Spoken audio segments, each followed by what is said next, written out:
So tonight we're discussing Yaakov Avinu. Now our rabbis tell us you have Avraham Avinu, and from Avraham Avinu you have a Yitzchak, but at the same time you also have Ishmael. Not everything is 100% what we could call pure and good. You have a Yitzchak Avinu, and from Yitzchak you have a Yaakov, which is amazing, but you also have an Esav. And then you get to Yaakov Avinu, and from Yaakov it's all pure, it's all clean, it's all good. From Yaakov Avinu all you have is only goodness. And you look at Yaakov Avinu, he's considered the Bechir HaAvot. Of all the Avot, he is the chosen one. We discussed how Abraham is Chesed and Yitzchak is Din. Comes Yaakov Avinu and he is the equilibrium, he's right in the middle. He is Tiferet. But our rabbis tell us, or David HaMelech writes, Titen emet Yaakov, give emet, truth to Yaakov, Chesed Avraham. Yaakov Avinu is Mr. Emet, he's Mr. Truth. Now he might be unbelievable, and he might be the choice of the Avot, maybe even the main one, and everything is good and pure. But to say that he is Emet, many people will tell you, this doesn't make sense. Because you look at his life, and some of the main stories that we know, you might say, he's a good guy, you might say, he does things in a specific way, but to say that he's emet and truthful. You look at last week's Parashat Toledot, and Esav comes home from the field, and he's very tired, and he says, give me some of the red stuff, I want the lentils. What does Yaakov say? No problem. Brother, sell me the rights to being the firstborn. And Esav says yes. Now, Yaakov didn't lie, didn't cheat, didn't steal, but on a simple reading, it seems almost like he scammed him. He got the better of the deal. He gave him a bowl of lentils and he got the right to the Bechorah. I wouldn't, again, say Yaakov is not emet and not truthful, but would you say that he's a man of integrity? It bothers you a little bit. This is the guy who's so great and holy, and he's doing that to his brother. And then you read the story that we all know. Rivka comes to Yaakov and she says, I'm commanding you, go and tell your father that you are Esav, and this way you'll get the blessings. What if I get felt? Don't worry, we'll put some goat skin, we'll make sure. And he comes in, he says, Anochi Esav bechorecha, I am Esav, your firstborn. And Rashi tries to help us, and he says, no, really he was saying, Anochi, I am I, Esav bechorecha, and Esav is your firstborn. And everyone, they give that laugh, like, come on, seriously, Rashi, that's what you're giving us here? You couldn't come up with a better one than that? I don't know why I haven't seen anyone discuss. He also says, I made the food like you commanded me. He never commanded it. So what exactly is going on over here that Yaakov Avinu is Mr. Truth? And then you have in this week's parasha, we have how Yaakov Avinu goes out. And he finds the right wife. Now first of all, just to appreciate how amazing Yaakov Avinu was. He sees Rachel and he knows this is the one for me. And he says to Lavan, I'll work for your daughter for 7 years. And you're reading this and you think to yourself, whoa, this guy is the worst negotiator of all time. Who offers to work for somebody for 7 years? I was discussing this idea. I do a lunch and learn in Sammy's for the boys and girls in Branton College, and I said to the ladies, I'm like, no offense, I'm sure you're all amazing. Nobody would work for you guys for 7 years, and vice versa. There's the guys, I'm like, no one would work for you. Imagine, I really want to get married. No problem, 7 years, day in, day out, you work for me, you live here, and then maybe I'll let you marry my wife. You don't keep a penny. Nobody would do it. How come Yaakov offers? I'll work for your wife for 7 years. He offered for your daughter for 7 years. He offers. What's going on over here? So I one time heard a story, again, I didn't hear it with the answer, but I think it gives us the answer very, very beautifully. There's a man named Mr. Cohen, and Mr. Cohen has a business meeting. And he flies to this island, small island, beautiful, magnificent, a few 6-star hotels, the water, all different colors. The clear, the green, the blue, the this. And he checks into the hotel and they say, "Oh, Mr. Cohen, what are you doing on the island?" He says, "Actually, I have a meeting with Mr. Schwartz." I said, "Mr. Schwartz? Do you know that he owns this island? All the hotels, everything? You see that mansion, the palace up there? That's his house." He says, "Yeah, it's a big business deal." And she says to him, "I don't know if you realize, Mrs. Schwartz, she's a 7-cow wife." "Excuse me, a what?" "Mrs. Schwartz, she's the only 7-cow wife in the history of the island." He says, "I'm really sorry, I don't understand." He says, "On this island, the way it works is, when someone gets married, they give a gift to the family. If you don't have much money, you give 2 cows. The average is 3, if you're wealthy, 4, very wealthy, 5. Mrs. Schwartz, 7-cow wife." Okay? Comes to the house for the meeting. Mrs. Schwartz comes in. "Can I get you a coffee, a tea? How was your flight?" Very nice. And she walks out of the room and Mr. Schwartz says, "You're probably wondering, how come I made her a 7-cow wife?" I wasn't going to say anything, but now that you brought it up, she seems very nice, but 7-cow wife, I don't know, And he says, "I'll tell you, we were dating, and I can tell that she was a very special person. But I noticed she was lacking in something. She didn't have the confidence she should have. When she found out that she's going to be a 7-cow wife, the only 7-cow wife in the history of the island, how did she feel about herself?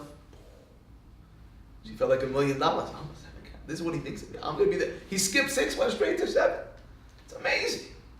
So then she suddenly felt like a different person. She acted with such confidence. She came off as so regal, so unique. Yaakov Avinu looks at Rachel and says, "This woman has the potential to be the mother of the Jewish people. But look at how Lavan treats her, like a shmata, like a nobody, like a nothing. Go be my shepherd." He says, "How can I give her the confidence to be able to be the woman that she needs to be the mother of the 12 tribes? How can I give her that confidence?" Now Yaakov Avinu wasn't young. Last week he got the blessing, 63. Stops off in yeshiva for another 14 years. He's 77. If he's got to work for another 7 years, he's in his 80s before he starts having any kids. And it wasn't like, oh, I often have students, they counted time differently back then, right? No, same thing. We see that Sarah says about Abraham, well, how's he going to have kids? He's 100. Yaakov's 84. Till he actually starts having kids. But he says, more important, did I give her that confidence? Did I make her feel special about herself? And it's such an important lesson for us. We all have friends, family, siblings, grandchildren, spouse that sometimes they don't feel the way they should about themselves. How can I do it? How can I do something to make them feel great about themselves? And Rachel, by the way, she learns this to some extent from Yaakov Avinu. Because we all know the famous idea. Yaakov knows that his father-in-law is a Ramai. He's a gangster. He's a conniving trickster. And he makes simanim with Rachel. We have by weddings, you have a veil. You have the concept of a badeken by certain weddings. What do? You pick up the veil, all right, I got the right one. Where does this come from? It comes from Yaakov Avinu.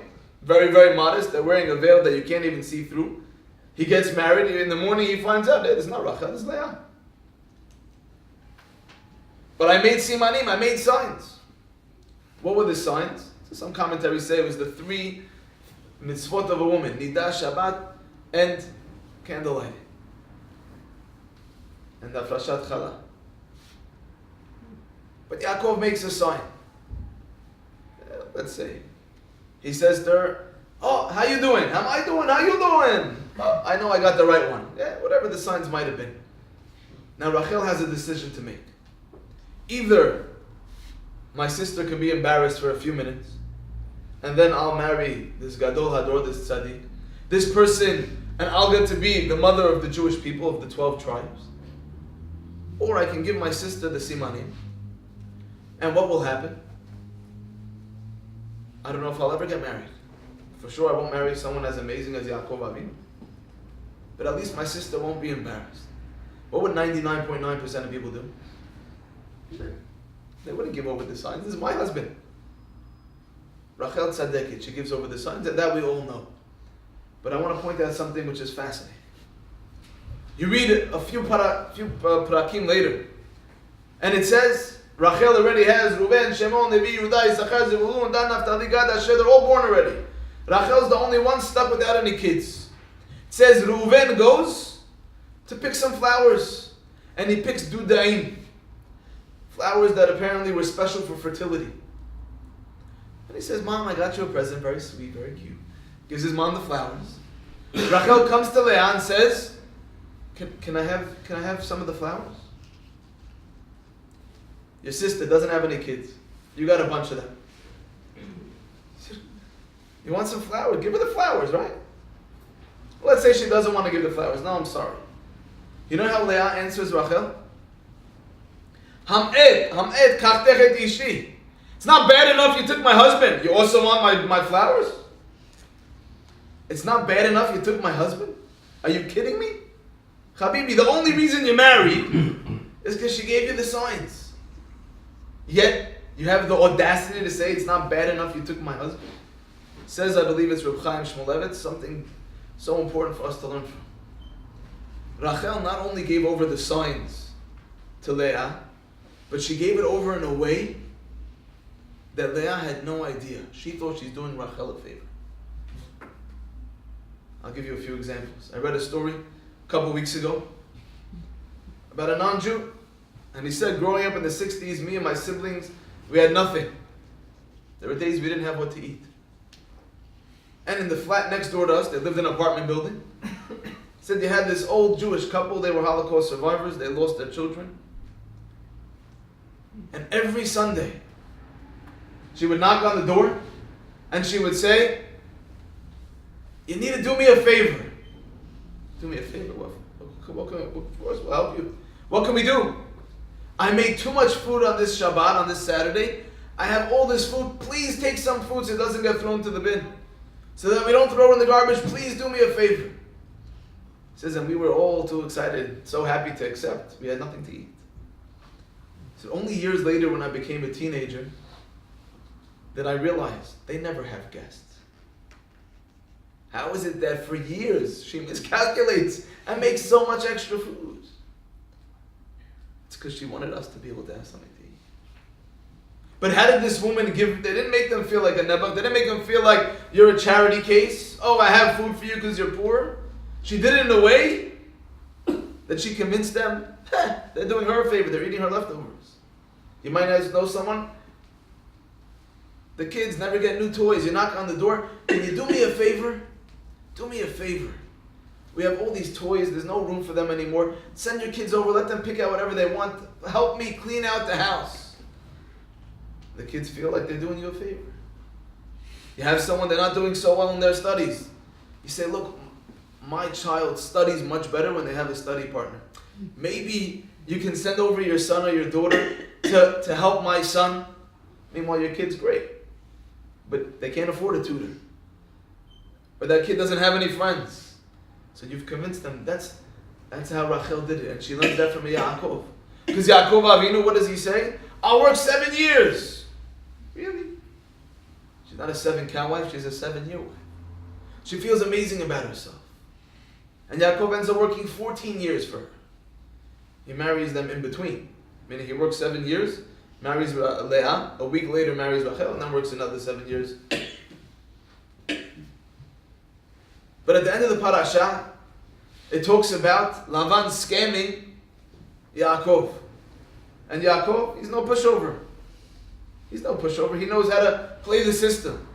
Lavan comes and says, after 14 years, he says, look, I got my wives, I did my time, I'm going to go. No, stay. Ever since you came, business is flourishing, it's doing amazing. Stay. He says, okay, he stays. How much should I pay you? 100 grand a year, $1 million a year, how about £1 million, whatever it might be, how much? He says, no, you pay me in cattle. All the spotted ones, I get. Lavan comes after a few weeks and he sees all the animals being born are spotted. He says, we didn't say spotted, we said striped, right? Okay.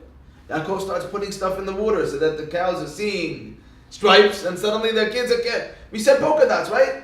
says he changed it, Aseret Monim. Doesn't just mean 10 times, it means 10 times 10. 100 times. There's a famous story with the Arizal. The Arizal was Mr. Kabbalah, living in Tzfat in the early 1500s. We've been to Tzfat, small little place.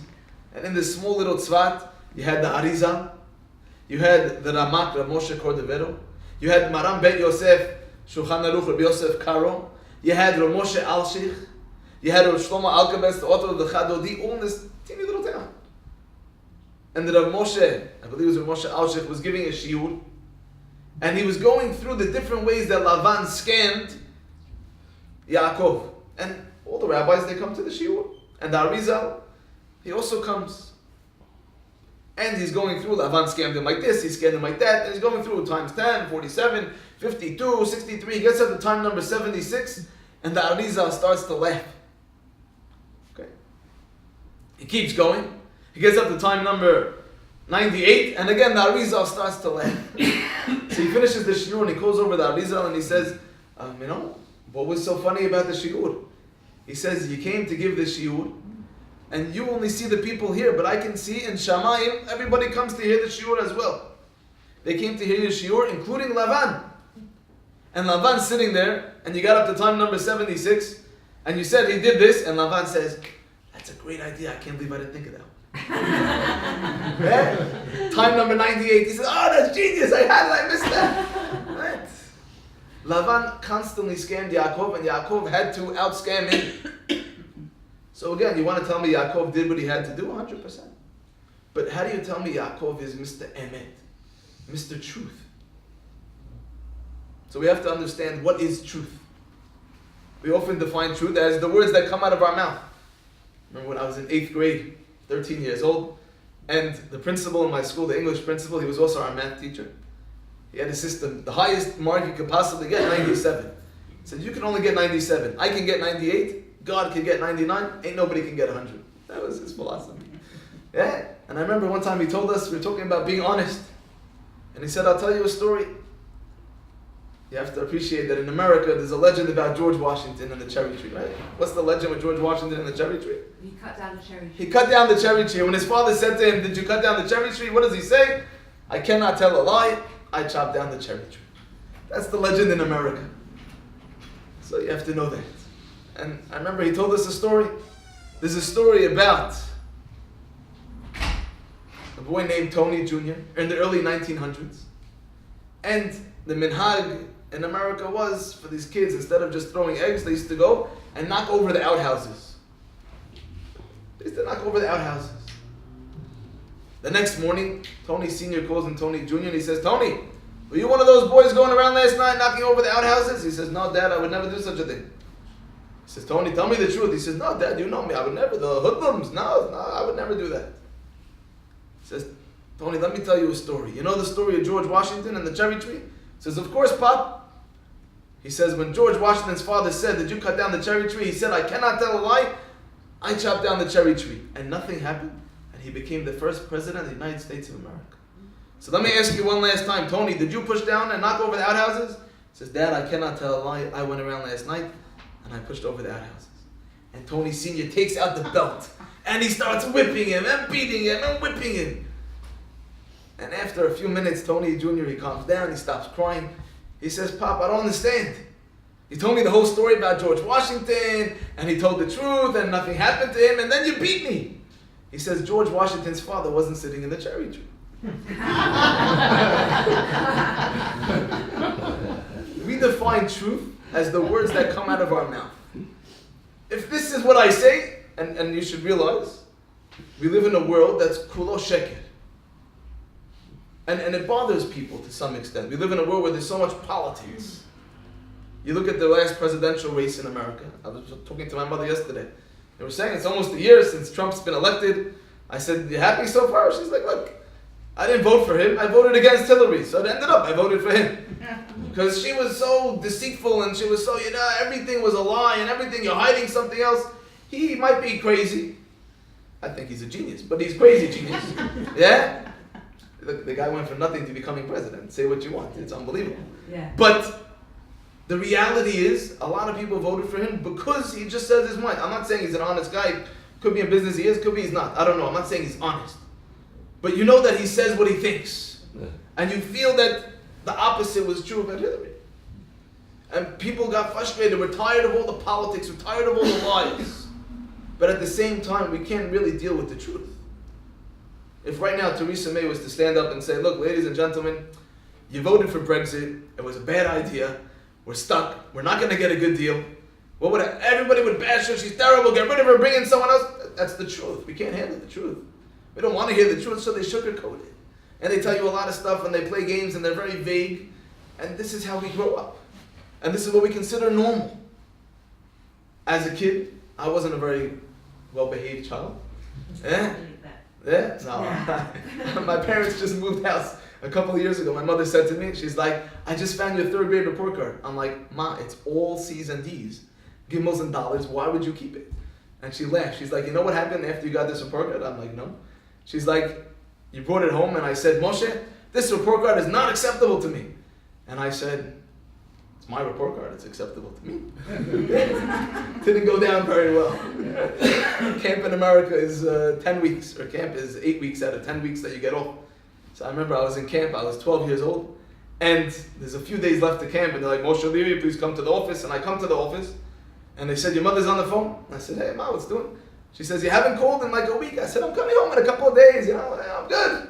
She's like, I got a postcard in the mail, Tamira Shavua, student of the week. I said, I know, aren't you proud?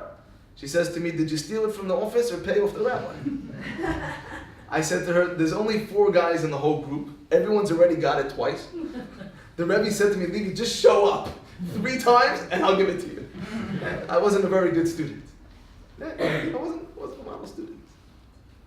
Now, I would get in trouble. You get called into the principal's office. And the principal says, Levi, you're the one who did this. If I say, yes, it was me, what happens? You get in trouble, you get punished. If I say, I don't know what you're talking about, what happens? Nothing. So what are we doing? What are we training our children? To lie. Was it just me? Yeah? Without even realizing the system is set up to train the youth to not tell the truth. My kids, they know they get in trouble only if they don't tell the truth. If they tell the truth, they don't get punished. Or sometimes I'll say, look, you should have got a really big punishment, but you told the emet, I'm going to make it a small punishment. But quite often I'll say, you told the truth, you're not going to get punished. I care who took the cookie. I care who broke the thing. No, I want my kids to be honest kids. Telling the truth, being emet, is so fundamental. There's a Gemara in Sanhedrin, page 97. It talks about a city. I'll read you the Gemara in English, please. Yeah, Rabbi used to say, I never thought that there were people that were 100% honest. Until there was a rabbi named, some say it was Rab Tuba, some it was Rab Tov Yomi. And he said, if you gave him all the treasures in the world, this man would never tell a lie. And he came to a town called Kushta. And in Kushta, nobody ever told a lie. And everybody always lived a long life.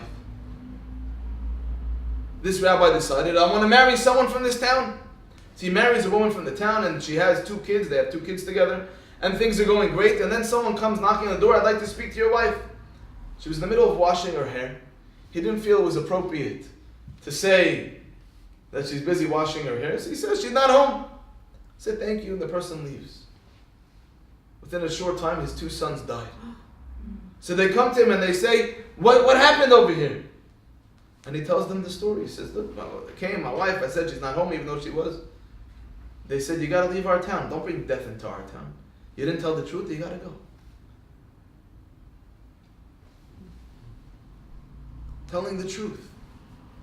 Being emet. We live in a world of sheker, but we see how important it is. Rabbi Yaakov Kamenetsky, one of the Gedolei Hador, passed away in 1986 in America. Father of Shmuel Kamenetsky, one of the current Gedolei Hador. He has a book called Emet Yaakov. His name was Yaakov, Emet Yaakov. He one time was walking in New York City. I believe it was with the Satmar Rav. And he says, what zuchut do you have, what merit do you have that you survived the Holocaust. That you were saved. You were able to get out. So, I don't know. He says, don't be humble, be honest. He says, honestly, I never went to sleep. Now I understand that, like this week's parasha, it says, Yaakov Avinu, our rabbis tell us, 14 years in yeshiva, never went to sleep. It doesn't mean he didn't actually sleep. He never put on his pajamas and got into bed. He fell asleep on the Gemara, he was on the couch reading a sefer, he nods off, never went to sleep. He says to Rabbi Yaakov Kamenetsky, how come you were saved? He says, I don't know for sure, but as far as I can remember, I never told a lie. That's probably why. Emet Yaakov never said, oh, I'm not home. Sorry, no. Someone knocks on the door. Tell them I'm not home. What are we teaching our kids? What do we say? Just say, and you can say the same thing. Tell them I'm not available. You don't have to lie. It doesn't say only don't lie. It says midvar sheker tirchak. Do whatever you can to stay as far away as possible from lying. From even saying something that might not, something that you don't know. My son, he was 5 years old. I said, who broke that toy? He says, it wasn't me, I promise. I said, you promise? He says, yeah. I said, did you ever in your life hear Abba say the words, I promise? I don't promise. Unless something's already happened. I can promise this happened. What's going to happen in the future? I'm going to do my best. I'm going to try my hardest. Be'ezat Hashem, beli neder. Promise? How can I promise I'm going to do this? I don't know what I can do. I don't know what's going to come up. And you might say, everybody understands. The Chafetz Chaim, his daughter, used to proofread his Sfarim. She was the editor, if you will. She was the proofreader. So one time he said to her, I have this thing I want you to read. He says, I'm exhausted. I'm going to take a nap. When I get up, if you want, I'll do 100 Sfarim.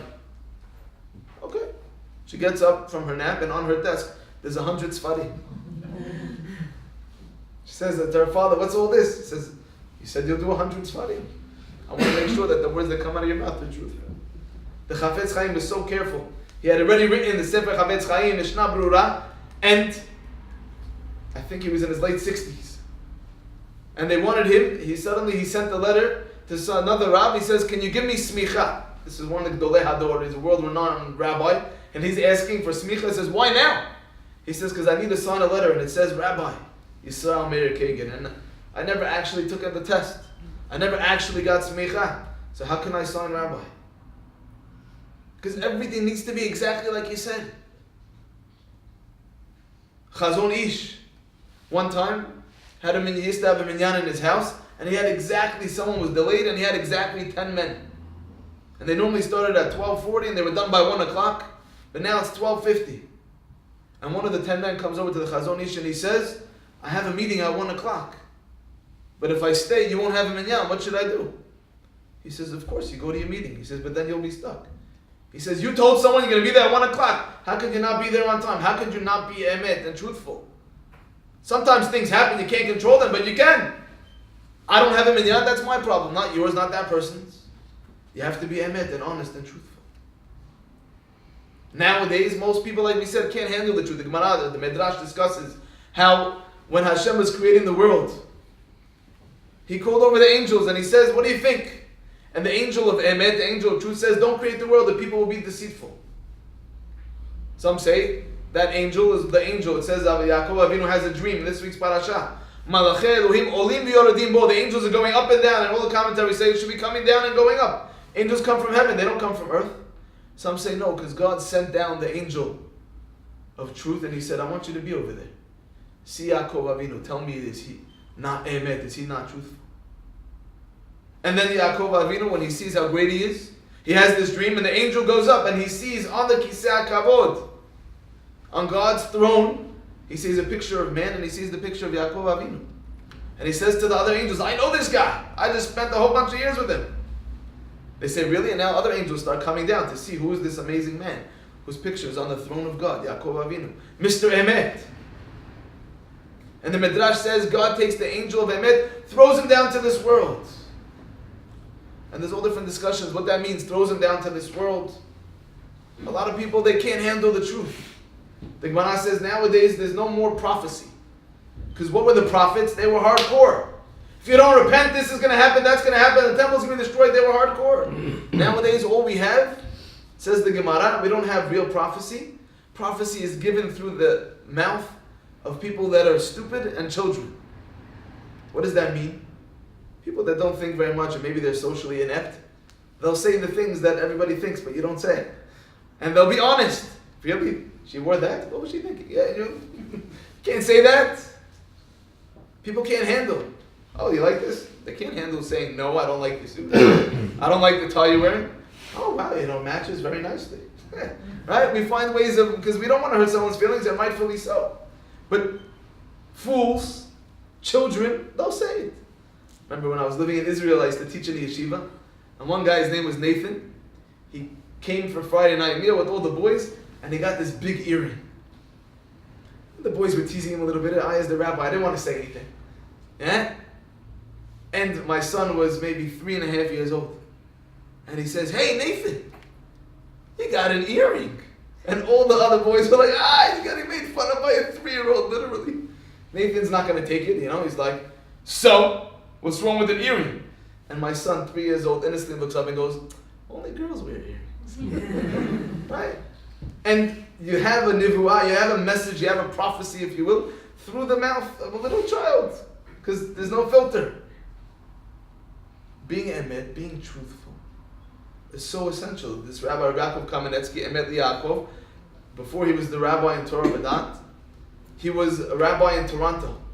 And one time the congregation, they brought him a gift. What was the gift? They brought him, I believe it was a silver tray to light the candles on Friday night. It was a very nice gift. A few days later, one of the congregants is walking by and he sees Rabbi Yaakov Kamenetsky is in the pawn shop with the tray. I can't believe it. They bought the rabbi a gift and now so they have to have a meeting. This warrants a meeting. And they get the whole committee together and they're discussing how, should we say something, should we say something? They come to Rabbi Yaakov Kamenetsky and they say, Rabbi, we bought you this gift. He says, thank you so much, beautiful, much appreciated. He says, really? Because one of the guys, they saw you in the pawn shop. And he says, I'll tell you, most opinions in halakha say that when you get a gift, you don't have to give ma'aser. Someone gives you a gift, whether it's money, whether it's an actual, you don't have to give 10% of that or 20% if you're wealthy. You got a gift. But I'm mahmir, I'm extra strict, I give 20%, 10%. I give ma'aser on a gift. So I went to them to find out. You couldn't just Google how much did it cost in the 70s, 60s, whatever it was. It says, so I went to the store to find out how much it cost. This way I can give ma'aser on the gift. That's how careful he was. That's how careful he was. Because every word that comes out of your mouth needs to be emet, needs to be truthful. So once again, the question is, how could Yaakov Avinu be the pillar of truth if so many of the stories we know about him, it doesn't seem like he's honest? Or even if he does what he needs to do, but he's not actually telling the truth. He's not someone that seems like he has integrity. How could Yaakov Avinu be the pillar of truth? So we have to understand, what is emet? What is emet? I just finished writing an article. We're coming out with another edition of the Chazak magazine. It's going to come out in a couple of months, end of January, before Purim. And I was writing about Mordechai and being righteous among the nation. I said to them, I wrote an article, that a couple of years ago, the head of the Jewish Society in Habs calls me up and he says, I understand that you go to Poland a few times a year. Little advert, we're doing a community trip for men and women, adults, Be'ezat Hashem, right after Purim, March 3rd, 4th, and 5th. If you'd like to join, let me know. I'm supposed to bring in flyers, but I forgot them in the office. And said to me, would you be able to come in? It's the 70th anniversary of the liberation from Auschwitz. We're doing a massive assembly. The headmaster is going to be there, a few hundred students. Can you come and be the guest speaker? And I want you to speak about righteous among the nation. Now, in Poland, we always make sure on Shabbat, if we're there over Shabbat, to have one of the righteous among the nation come and speak to us. And I've met 4 different ones. Each one's story is unbelievable. One woman told us how she had this Jewish girl they knew and they were hiding her for a year. And then the Nazis decided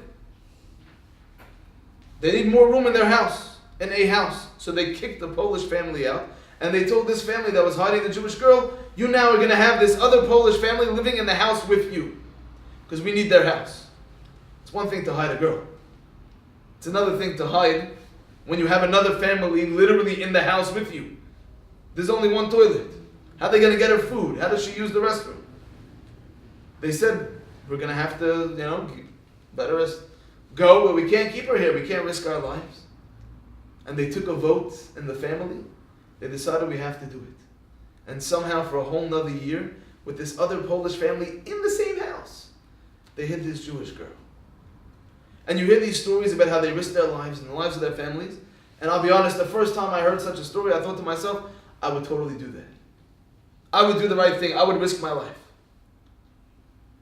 But then, I'll be honest, after a lot of reflection, I thought to myself, maybe I would risk my life. But would I risk the life of my wife and kids? For some random stranger? If they were rounding up all the blacks or the Chinese or the Muslims or whatever nationality or race it was, and this random stranger comes to you and says, can you please hide me? And you know if you get caught, they're going to kill your whole family? Would you actually be willing to do that? I don't know too many people that would. That's an epic thing. And we know the thousands who got awards of righteous among the nation. There's also thousands who got killed with their families because they helped. So let's say you're one of these righteous among the nation. And they knock on your door and they say, are you hiding any Jews? If you say, I cannot tell a lie, yes I am, did you just tell the truth? Technically, yeah. Did you do the right thing? No. We define truth as the words that come out of your mouth have to be accurate. And 95, maybe even 99% of the time that's true. But emet doesn't only mean the words coming out of your mouth are accurate. Emet means doing the right thing. Yaakov Avinu sees his brother come in from the field, and the rabbis tell us he had just killed and he raped the girl and he was kofer beikar. He decided no such thing as God. It must be God doesn't exist. How could my grandfather Abraham pass away? He was so righteous. I don't believe in God anymore. And he did these terrible things. Yaakov looks and says, how can he be the Bechor? How can he have the rights to be the firstborn? Such a man's going to work in the temple? No. I need to get the blessings. I need to get the firstborn rights from him. He looks at an Esav and he says, this man is destined to get the blessings from my dear amazing father. And he, it's a whole separate class for another time, is going to be the one that's going to finance Torah. I know he's never going to do it. I need to get the blessings. You're looking at me. We'll go through it quickly. Yaakov Avinu, I gave a whole class last week. Isn't that defining God's will? I mean, God decided he will. Oh, great question. Yeah, how can he go against God's will? If that's what God decided, that's what Yitzchak decided. So some of it was based on Esav's trickery. So Esav, according to most opinions, he's scamming his dad. Now, I gave a class last week. We have a few minutes, I'll go through it quickly. And I was discussing Yitzchak Avinu, such a tzaddik. So maybe you'll tell me he was blind and he couldn't see that his son Esav is a lie and a cheat, is scamming him. But tzaddikim, they don't need to see. I read an amazing story. Art Scroll has a book, Maram Chacham Ovadia. And there's a story in there. It's called The Scent of Gan Eden. This American businessman who was retired comes with his son-in-law to Israel to get blessings. His son-in-law was Sephardi. And one of the places they went to get a beracha, Ovadia Yosef. They walk in, and Rav Ovadia says, I smell the smell of Gan Eden. I don't know how he knows what Gan Eden smells like, but he smells the smell of Gan Eden. He says to this man, what have you done special? He says, I give tzedakah, I support my children in Kolel. He says, a lot of people do that, Baruch Hashem, but they don't have the smell of Gan Eden. Chacham Ovadia could tell that this man felt a bit embarrassed in front of his son-in-law, other people. He sends everybody out of the room except for the interpreter, which is how we know the story. And he says, tell me, what is it that you've done that's unique? He says, I'll tell you. 1945, me and my father, we went around Poland. Because the Nazis, Yamach Shemam, they would utilize every aspect of the Jews, not just their possessions. For those who have been in Auschwitz, there's a room, massive room. You walk in, all you see is hair. So part of it was they wanted to demoralize the people. They should feel just like a number. You lose your identity. But more than that, they wanted to utilize their hair. And they show you in the side, and over there in Auschwitz, how they have carpets and rugs made out of the hair of the Jewish people. Sometimes they used the skin for lampshades, but they also took the fat and they made from it soap. He says, me and my father, we went around Poland after the war, and if there was any soap, we would buy what was called the Yudin soap, the Jew soap, and we would bury it and say Kaddish. And we were in one such town, and my father, we went through the whole town. My father went to buy tickets for the train to go to the next town, and this man comes and says, you the one buying the Jew soap? He says, yeah, me and my dad. He says, I got a whole box for you. He says, look, I only have on me 5 zlotys. My dad's got all the money. He says, I need it now. I gotta go. And he says, you know what? You have a very thick pair of trousers. I have a very thin pair.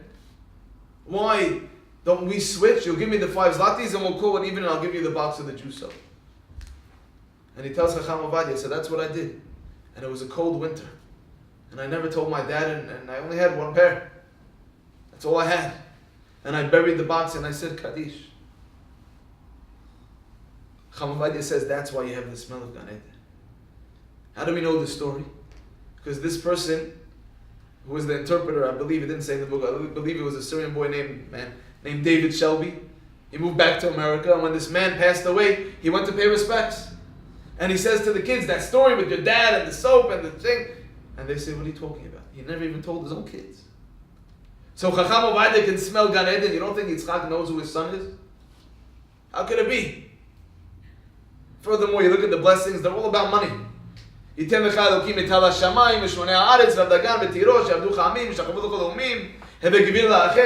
about money. You should have Rav Dagan v'Tirosh, an abundance of grain and wine. People should serve you, bow down to you. Where's the children, grandchildren, Torah? What's going on over here? And Yaakov Avinu seemingly doesn't even want to get the blessings. He's hoping he'll get caught. He starts talking. He doesn't. If you're going to imitate Esav, they must have had the same tone of voice. So what does he do? He talks. How'd you go so fast? How'd I go so fast? Hashem made it happen. Right away, Yitzchak, the alarm bells are ringing. Esav doesn't talk like that.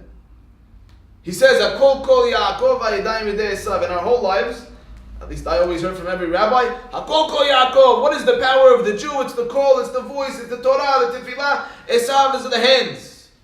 I heard one rabbi say texting. That's yadayim yedei Esav. And that's true, 100%. But that's not what Rashi says. Rashi says, Hakol kol Yaakov. You know what the voice of the Jew is? Says Rashi, Diber ito tachnonim. He spoke nicely. Kum na'avi, Daddy, please get up. As opposed to Esav, who says, Dad, get up! What is the voice of a Jew? Please, thank you. And all the commentaries say, if you're going to impersonate your brother Esav, you got to talk like him. Why is Yaakov seemingly want to get caught? Why is Rivka getting involved if this is the divine will? What are they doing over here? So we've all heard of this concept of Yisachar Zivulun partnership. Yisachar learns Torah all day, Zivulun supports him. 50-50. The original Yisachar Zivulun partnership was meant to be Esav and Yaakov. Yitzchak can smell Esav's not that great. He says, but he grew up in a house with an Abraham till the age of 15. He grows up in a house of Yitzchak and Rivka. He knows the importance of Torah. So not everyone's cut out to be a rabbi. No problem. Not everybody has to be a rabbi. But at least he'll support his brother. I'll give him the blessings all about money because that was his job. He's the money man. Yaakov says, I don't want any money. I want to sit and learn Torah. I don't want these blessings. I hope I get caught. Ulai Musheni Avi. Ulai, he's hoping that it'll happen. He's not interested in being the money man. Rivka, she knows the prophecy that she gets from, according to Rashi, Shem and Ever, according to Ramban, she has a prophecy from Hashem. And she's told, these are 2 separate nations. Shnei goyim b'vidnech.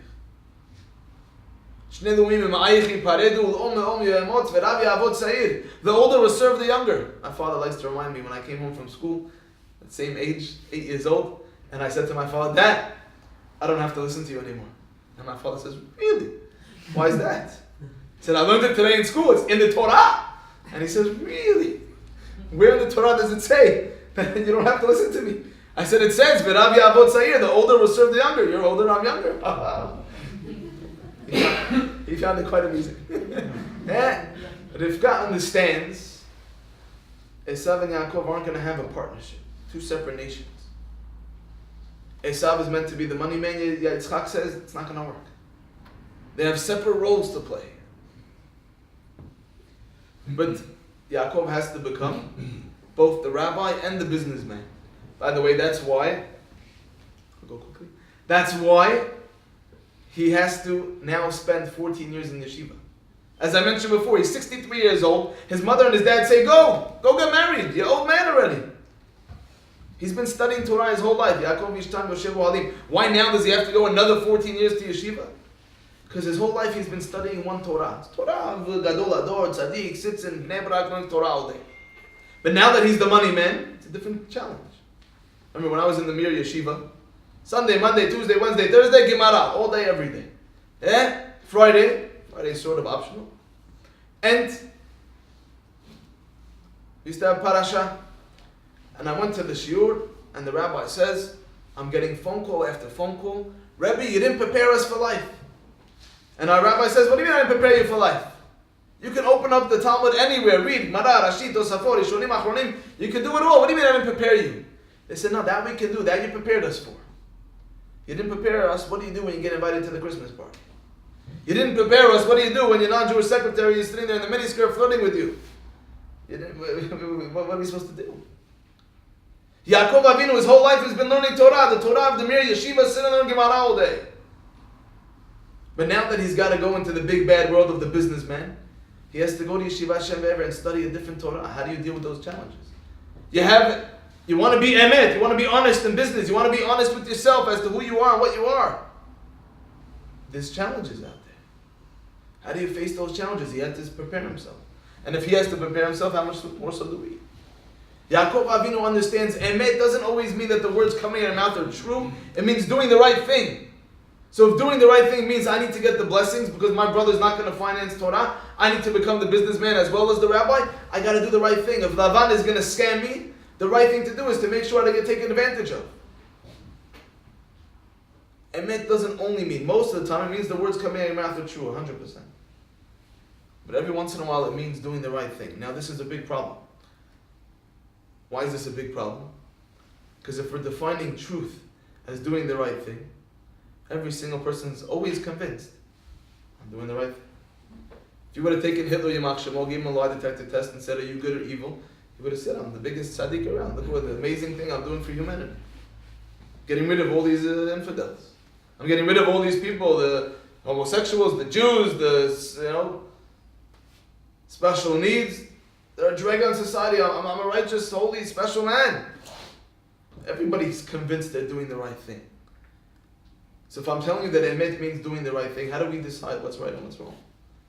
And that's why it's so important that when we have something that might be questionable, you go to a third party, you find someone who's impartial.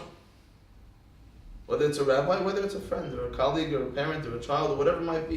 You need to find someone who's not nogea b'davar, because we always have a conflict of interest. We're always convinced we're doing the right thing. I was 100% right for doing this. So often, if someone would have asked you, I have a friend that this happened to, you wouldn't have said the same thing that you just did. But because you're in the situation, of course, they deserve that. That's how business is done. No, that's not an excuse. Everyone works like that. Everyone talks like that. It doesn't work like that. You can't just say that. You can't decide what's right and what's wrong. That's why we have a Shulchan Aruch, and that's why we have people that we need to speak to before we make certain decisions. Emet means doing the right thing. Righteous among the nations stood up for the emet, even though they probably had to lie a lot, because they understood what emet really means. Yaakov Avinu, he is the pillar of truth, because he always did the right thing. And there's certain times, we see in this week's parasha, he comes to the well, and all the shepherds are hanging around. So, my brothers, what are you doing over here? You're getting paid by the hour. You got to be working. You can't just chill. He sees something that's not right, and he says something. He has to preface it with Achai, my brothers. He has to make sure they're going to be willing to accept his rebuke. But he sees something and he says, this is not emet. I got to say something. I got to do and make sure that the right thing is being done. I'll be honest, I have another 4 pages worth of notes, but maybe we'll have to have a part 2. Yaakov Avinu, he says, I'll work 7 years if that's going to make them feel better about themselves. If that's going to make Rachel be the person she needs to be, I'll do anything and everything. He's always saying, how can I make someone feel better? How can I do the right thing? He's not interested in being the money man, but if that's what needs to be, I'll do what needs to be. I have to prepare myself in a different way, but I'll do whatever needs to be done, because there has to be truth. there has to be the right thing being done. We live in a world of sheker. We live in a world that everybody has the spin doctors, and you read the media and the politics, and they're all just trying to convince us to do certain things that we probably don't want to do, which is why they need to convince us. We have to make sure that we stop and we think, what is emet? What is the right thing? My mother grew up not religious, and I said to her one time, I said, what made you decide to become religious? And she said, I was in Israel, and I thought to myself, if I'm going to do it, I should probably do it right. Do it 100%. Not just when it's convenient for me. And the things that I enjoy doing. And that always stuck with me. And everybody's on their own level. To each their own. But that emet, that truth, that if I'm going to do it, I should do it right. That emet always stuck with me. We have to be so careful to make sure the right thing. And yet, usually, it's not only the words coming out, the way you act. The way you act with other people. The way you interact, and especially when you are more at an advantage, when you can take advantage of someone else. But still you're honest and you're integral. So I'll just end with the story. A story I heard from Rabbi Yosef, our friend. He said he was in South Africa, and after he gave his speech, this woman came to him and said, Rabbi, I got to ask you a question. He says, sure. She says, 20 years ago my father passed away. Okay. He says, my father was a good man, very honest man. All the Afrikanis, they would come to my dad because his scales were always honest. Other people would take advantage, other people would scam them. They knew my dad was an honest, integral man, and therefore they came to my dad. But my father wasn't really religious at all. So much so that my mother had to teach my brother the brachot, the blessings, for his bar mitzvah. Just the blessings. I forget about the reading, the blessings. My dad didn't even know how to make the blessings. 20 years ago he passed away. Since then my family has become more involved. And my mother decided if she passes away, she wants to be buried in Israel. And she wants that her husband should be buried next to her. So we asked the question, are you allowed to exhume the body and bury it in Israel? What's the halacha? Yeah, if you're taking it to Eretz Yisrael, it's allowed. It says, my husband was down there with the Chevra Kadisha. They're wearing masks. Because when they open up, they're expecting there to be fumes and who knows what. They open up the kever, and they couldn't believe it. They start screaming, Shalem, Shalem, Tzaddik, Shalem. The man is complete, the man is whole. He didn't decompose 20 years. He looked exactly the way he did the day we buried him. She says, Rabbi, my father was a good man. He wasn't a tzaddik, but they were calling out tzaddik, tzaddik. What is it that it could have been? How could it be? And he was about to answer, I'm not a Kabbalist, I don't know, how am I supposed to know why? It says, and then a pasuk popped into my head, a pasuk at the end of Parashat Ki Tetzeh. It says, Even shelema ta'aseh lach leman yarichun yamecha. You want to have long life? Long life doesn't only mean in this world. It's 3 places. Most people know there's 2 places that says, leman yarichun yamecha. Kibud avayim and shiluach haken. There's also a 3rd place. Even shelema, have even scales, have complete scales. Be honest in business. It says, and it's the same exact words that they called out. Shalem, Shalem! He's honest in business. He has integrity. So maybe he doesn't have as much religion as other people do. But if he has that shlemut, that completeness, that he's honest in the way he acts with other people, that he makes sure to be true to himself and to others, and he is a tzaddik. And he will be Shalem. Yaakov Avinu Ish HaEmet was the man of truth. He did the right thing. He made sure that he always went out of his way to do the right thing. And to get others to do the right thing. And inspire others to think of others. And Rachel says, if I'm going to give the simanim, I'm going to do it in a way that she thinks she's doing me a favor. That's emet. In our lives, we have so many opportunities to do the right thing. And maybe it's not exactly by the book, and it's not exactly what everybody's doing in this olam ha-sheker. But when you do the right thing, when you're truthful, and the person that's hardest to be truthful with is yourself. Stop, take a look in the mirror and ask yourself, who am I? What am I? What am I doing? Am I doing the right thing? Or am I just following the herd? we stop and we think and we understand, I'm going to be honest. The first thing they ask you when you get to Shamayim, were you honest? Did you do in business? Were you honest? Did you have the emunah? Did you believe? Do you understand? God runs the show, so what's the point of lying and cheating and scamming someone else? Hashem decided on Rosh Hashanah how much you're going to make. You think if I lie and cheat then you'll make more money? Who are you kidding? You're going to have what you're meant to have. Yaakov Avinu told the truth. Most of the time, the words that come out of my mouth, I chop down the cherry tree. But sometimes it's not. Sometimes it's saying, sorry, I'm not hiding any Jews. No. Because that's the right thing. That is Emet. Yaakov Avinu stood up and he's the pillar of Emet. Bezat Hashem will make sure to go out of our way, especially with the youth, to train them to tell the truth and not to lie. Change the system. Do it the right thing and say, I don't care that you made trouble, but you told the truth. You have derech eretz. That's much more important. Instill in ourselves, in our youth, the way we talk. Don't exaggerate. Make sure that we're always saying 100%. And if you're not sure, say, I'm going to do my best. I'll try. Make sure the words that come out of your mouth are honest, are as close as you could possibly be. Not just don't lie. Midva sheker tilcha. And if we do that, Be'ezat Hashem will also make sure that we are shalim, that we are complete in who we are and what we are. And in that merit, Be'ezat Hashem will be able to be there together with Yaakov Avinu lo met. Says the Gemara. He never passed away. He's 100% shalim. He's complete. We'll be there together with him and with all the avot and imahot. Mashiach tzedkei Amen. Amen.